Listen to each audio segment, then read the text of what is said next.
What's up guys? Welcome ulit sa aking channel at ngayon magsisetup tayo ng Google AdSense gamit lang ang ating Android phone. So una natin gagawin ay open natin yung Chrome browser natin. Yan.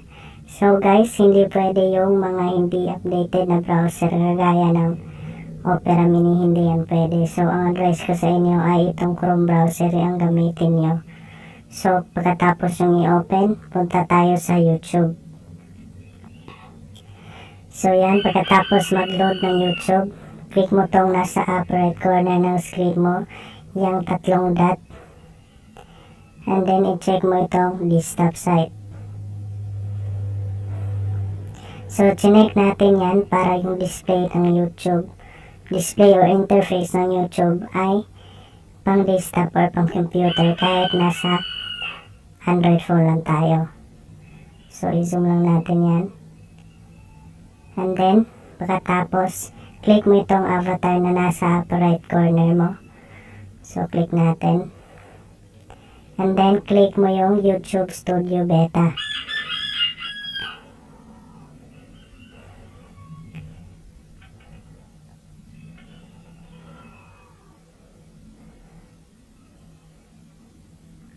So, hintayin lang natin mag-load. So, ayan guys. Tapos na mag-load. So, ito yung bagong ginawa kong channel. So, ang pangalan ng channel na to ay sample test. So, itong channel na to ginawa ko. So, ipapakita ko sa inyo kung paano i-link to sa Google AdSense. So, matapos mag-load ng Creator Studio, so, click mo itong tao na parang tumatakbo. Yan, click mo yan. And then, click mo yung other. So, i-click natin yan para wait lang. I-click natin yan para mapunta tayo sa Creator Studio Classic. Kasi itong Creator Studio na ito is beta. So, punta tayo sa Creator Studio Classic. So, i-redirect tayo dyan. So, yan. So, nakita nyo hindi pang mobile phone na display yung lumabas. So, ulit i-check natin ulit yung desktop site. So, yan. Nasa Creator Studio Classic na tayo. So, ayan yung channel. So, pagkatapos mag-load ng Creator Studio Classic, zoom lang natin para makita. So, pagkatapos mag-load, click nyo tong community. Ay, hindi pala. I-click nyo tong i-click nyo tong channel. Yan. Yan. Pagkatapos, zoom lang natin. So, click natin tong monetization. So, click natin yung enable. So, yan. So, may mga requirements dyan para maka-apply ka for monetization. So, ang one, read and agree. So, dito. So, una natin gagawin ay read and agree to the YouTube Partner Program terms. Yan. So, click natin yung start. Yan. So, check mo lang to. Check mo lang yung mga box kahit hindi mo naman binabasa. So, kung gusto lang yan, kung gusto nyo basahin. So, gusto nyo madali, check nyo lang yung mga box and then, click mo tong I accept.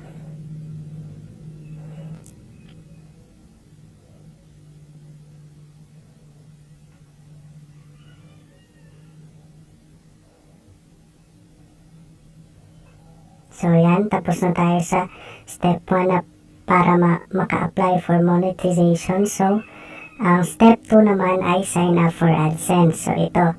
So, click nyo tong start na naman.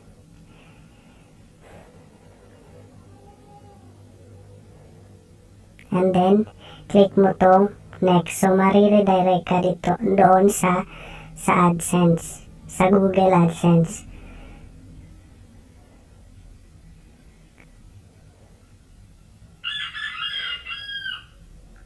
So, choose lang tayo ng account. So, ito yung account ko, sample test.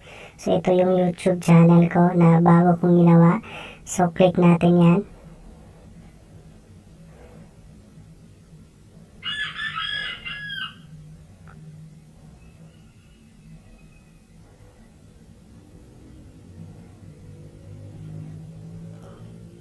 Yan, so, dito nasa Google AdSense na tayo. So, your website. So, huwag nyo na lang pakialaman dyan. So, get more out of AdSense. So, check mo tong yes. Yan. And then, select your country or territory. So, saan country ba kayo? So, total na sa Pilipinas. Kasi Tagalog ito. So, hindi maintindihan ng mga English people. So, Philippines. Saan ba yung Philippines?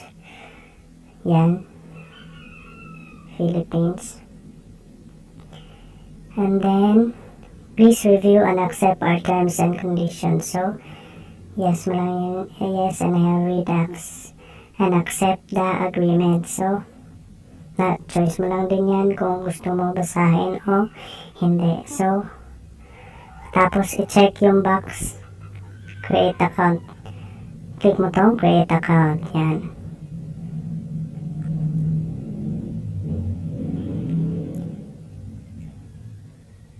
Yan, so nakikita natin yung logo ng Google AdSense. So, maglo-load lang yun, guys. So, hintayin nyo lang. So, yan. Walang kahirap-hirap na mga ads. So, click nyo lang tong magsimula. So, parang Tagalog yung language natin dito. So, bali na lang. So, uri ng account. So, sa English noon, pag English yung language na sa Google AdSense, so, type of account yato yung nakalagay dyan. So, individual yan, guys. Dapat individual yung nakalagay dyan. So, pangalan at address. So, yung pangalan natin. So, lagay lang natin dyan, sample test. And linya ng address. So, dito. Okay. So,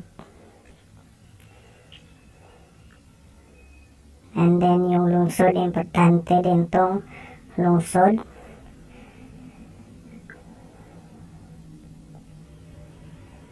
And then, yung postal code.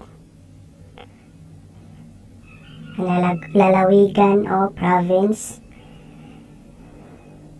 So, hanapin nyo lang yung asang province ba kayo. So, yung telephone number, optional lang. Kung gusto nyo ilagay dyan, pwede. Kung hindi naman, so pwede din. So, choice ko, hindi ko lang ilalagay yung telephone number ko. So, pagkatapos nyo i-fill up tong dapat i-fill up. So, click nyo tong submit.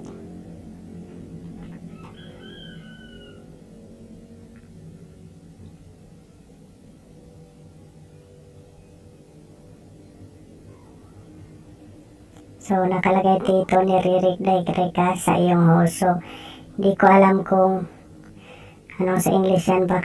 Basta ito yung lalabas pag isasubmit. Pagkatapos nyo mag-submit pagkatapos nyo mag-fill up at pagkatapos nyo mag-submit sa Google AdSense. So, nare-redirect tayo ulit sa ating YouTube channel. So, pagkatapos nyan, click mo tong start. So, yan guys, yung step 2 ay step 1 and step 2 check na kasi tapos na tayong associated AdSense account. So, step 3, set monetization preference. So, start mo lang yan and then check mo lang itong tatlong box. Check mo lang yung lahat ng box na yan. So, pagkatapos, click mo tong save.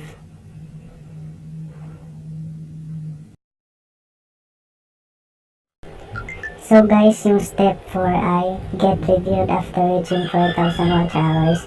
in the previous 12 months and 1,000 subscribers. So, kailangan mo ng 1,000 subscribers and 4,000 watch hours. Pag na-check na itong step 1, step 2, step 3, step 4, so pwede ka na maka-apply for monetization. And then, wait mo lang yung confirmation ni YouTube kapag na-approve ka na. So, sa ngayon, ito muna ang step 1, step 2, step 3 yung tapos natin kasi wala pa tayong 1,000 subscriber and 4,000 watch hours. So, pag nagawa nyo na yung mga ginawa ko, so pag na-check na yung step 1, step 2, step 3, so, na-set up nyo na yung account, yung Google AdSense account nyo. So, dito lamang guys. So, sana may natutunan kayo at sana nakatulong ako sa inyo. So, huwag niyo kalimutan mag-subscribe sa aking channel at hit the notification bell para updated kayo sa post ko. Peace!